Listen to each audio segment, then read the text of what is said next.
what the different types of programs are available under the CARES Act, specifically for realtors. Sure. So, there's a lot in the CARES Act, but, the purpose of this call is, to have it from the perspective of a realtor, right? So let me kind of unpack the two programs that are specific to you guys. So there are two programs available, PPP, which stands for Paycheck Protection Program, and EIDL, you might hear me refer to it as EIDL, which stands for Emergency Injury Disaster Loan. Now, at a high level, both of these programs are, technically loans, but they have a forgiveness attribute to them. And therefore, if you receive funds from these programs, you may not have to pay the money back. So, I'm typically very conservative. I don't like to use the term free money, but this might be the one exception in the history where this could technically be free money. So for PPP, as the name implies, the paycheck is the first word in PPP, right? So it's focused on keeping employees on payroll. And as a result, the loan amount you apply for revolves around quote unquote payroll cost.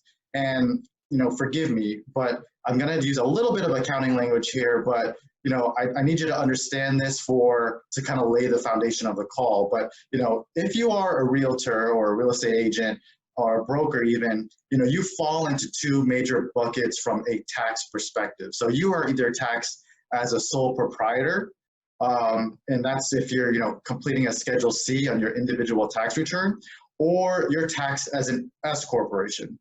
Now, you qualify for PPP regardless of how you are taxed, but the calculation for determining just how much you can apply for is different based on those two different types of tax classifications. All right, so that's, in sum, that's PPP, it's based on payroll costs, and yes, you qualify. Now, the other program, again, I'll refer to it as EIDL, has the word loan in it. But this is basically, there's a grant element to it. So you may have heard that there's up to a $10,000 advance built into the EIDL program. And the advance is actually treated as a grant, as I said. And so, based on the SBA's language, not mine, the grant does not have to be repaid. Now, everything we talk about today, Brian, it's kind of fluid, right? The CARES Act came out a few weeks ago. There's been developments almost every day. And so even just yesterday, I got an email from the SBA that says, well, the way that 10K advance is going to work, it's up to 10,000, and it's 1,000 per employee. So, as a realtor, if you're an S corporation, you typically have one employee, which is yourself.